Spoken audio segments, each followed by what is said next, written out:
Hello students, আমি Nitish sir জ্ঞানজ্যোতি coaching সেন্টারের পক্ষ থেকে তোমাদের প্রত্যেককে জানাই আরো একবার স্বাগত।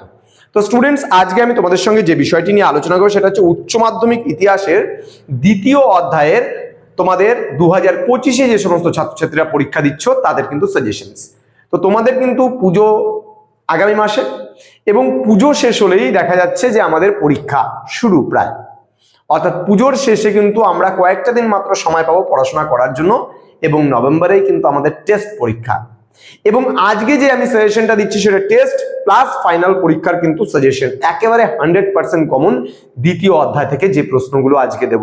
তোমরা অবশ্যই যারা এখনো চ্যানেলটিকে সাবস্ক্রাইব করনি তারা অবশ্যই চ্যানেলটিকে সাবস্ক্রাইব করে পাশে থাকা বেল আইকন অল প্রেস করে রাখো, যাতে নেক্সট টাইম থেকে আমরা যে সাজেশনস গুলো নিয়ে আসবো তার নোটিফিকেশন সবার আগে তোমার কাছেই পৌঁছে যাবে। এছাড়া তোমরা যারা ভাবছো যে অনলাইনে আমাদের কাছে পড়বে, সময় নষ্ট করো না, সম্পূর্ণ ফ্রি অফ কস্টে পড়ানো হচ্ছে। কোনো রেজিস্ট্রেশন ফিস দিতে হবে না, নোটসের জন্য কোনো টাকা দিতে হবে না, কোনো কিচ্ছু না। শুধুমাত্র তোমাদের একটা ভ্যালিড একটা ডকুমেন্টস পাঠাতে হবে, অর্থাৎ স্কুল রিলেটেড কোনো ডকুমেন্ট, তুমি যে স্কুলের স্টুডেন্ট তার একটা ডকুমেন্টস পাঠাতে হবে। এনিথিং হতে পারে, registration certificate, identity card, anything হতে পারে। শুধুমাত্র আমরা ভেরিফিকেশনের জন্য তোমার কাছ থেকে নেব এবং তারপরেই কিন্তু আমাদের ফ্রি গ্রুপে তোমরা জয়েন হতে পারবে এবং সেখানে সম্পূর্ণ ফ্রি অফ কস্টে আমরা তোমাদেরকে নোটপত্র প্রোভাইড করব। অক্টোবরের 1 তারিখ থেকে, অর্থাৎ অক্টোবরের 1 তারিখ থেকে আমরা শুরু করছি উচ্চ মাধ্যমিকের ছাত্রছাত্রীদের সম্পূর্ণ বিনামূল্যে নোট বিতরণ বলতে পারো। ঠিক আছে, পূজার আগে বস্ত্র বিতরণ করা হয়, আমরা আমাদের সেন্টার থেকে তো এর থেকে বেশি কিছু করতে পারছি না এখন, তো তোমাদের উচ্চ মাধ্যমিকের ছাত্রছাত্রীদের কিন্তু নোট বিতরণ করছি এই বছর।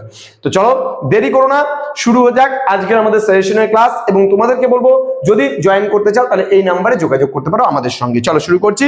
সব থেকে বেশি গুরুত্বপূর্ণ দ্বিতীয় অধ্যায় থেকে যে প্রশ্নটা তোমাদের সঙ্গে আলোচনা করব, সব থেকে বেশি গুরুত্বপূর্ণ সেটা হচ্ছে হবসন লেনিন তত্ত্ব। মেবি এক সেকেন্ড জাস্ট, হ্যাঁ, উপনিবেশবাদ ও সাম্রাজ্যবাদ বিষয়ে হবসন লেনিন তত্ত্ব, হবসন লেনিন তত্ত্ব, ওকে, লেনিন তত্ত্ব, এটা কিন্তু একেবারে 100% কমন। হ্যাঁ, এই যে প্রশ্নটা হবসন লেনিন তত্ত্ব একেবারে 100% কমন, এটা আসবেই পরীক্ষায়, এমন একটা প্রশ্ন এটা। এবার বাই চান্স যদি কোনো কারণবশত না আসে তবে আমি আরো 3খানা প্রশ্ন ব্যাকআপে দেবো। এই 3টা প্রশ্ন আমি প্রতিটা লেসন থেকে মোটামুটি 4-5 খানার মতো প্রশ্ন করে সাজেশন নিয়ে আসছি এবং তোমরা কিন্তু এখনো পরীক্ষার সময় আছে, খুব ভালো করে মনোযোগ সহকারে কিন্তু প্রশ্নগুলো পড়ে যাবে। ওকে, নেক্সট প্রশ্ন নাম্বার 2। ওকে, সাম্রাজ্যবাদ বলতে কি বোঝো এবং এর সঙ্গে বলা হয়েছে উদ্ভবের কারণ, অর্থাৎ সাম্রাজ্যবাদ বলতে কি বোঝো, সাম্রাজ্যবাদের উদ্ভবের কারণগুলি সম্পর্কে আলোচনা করো। এটা হলো দ্বিতীয় প্রশ্ন, খুব গুরুত্বপূর্ণ প্রশ্ন এটাও। নেক্সট প্রশ্ন নাম্বার 3, উপনিবেশবাদ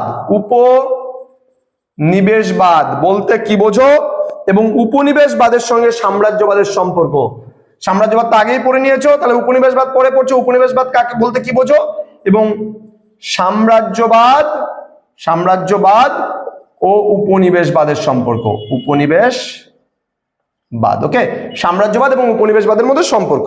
নেক্সট আমরা যেটা লাস্ট পড়বো 4 নম্বর প্রশ্ন এখান থেকে, সেটা হলো উপনিবেশবাদের রাজনৈতিক ভিত্তি সম্পর্কে আলোচনা করো। উপনিবেশবাদের রাজনৈতিক ভিত্তি সম্পর্কে আলোচনা করো। তো এই যে 4টা প্রশ্ন তোমাদের দিলাম, এই 4টা প্রশ্ন কিন্তু ভেরি ভেরি ইম্পর্টেন্ট প্রশ্ন। এই 4টা প্রশ্ন খুব ভালো করে পড়বে তোমরা, তাহলে কিন্তু দ্বিতীয় লেসন থেকে আর কোনো সমস্যা তোমাদের হবে না, একেবারে 100% কমন কিন্তু তোমরা পাবে। তো স্টুডেন্টস, দেখা হচ্ছে আর একটা নতুন ভিডিও নিয়ে। তোমরা প্রত্যেকে ভালো থেকো, সুস্থ থেকো। Thank you so much, thanks for watching after all, thank you.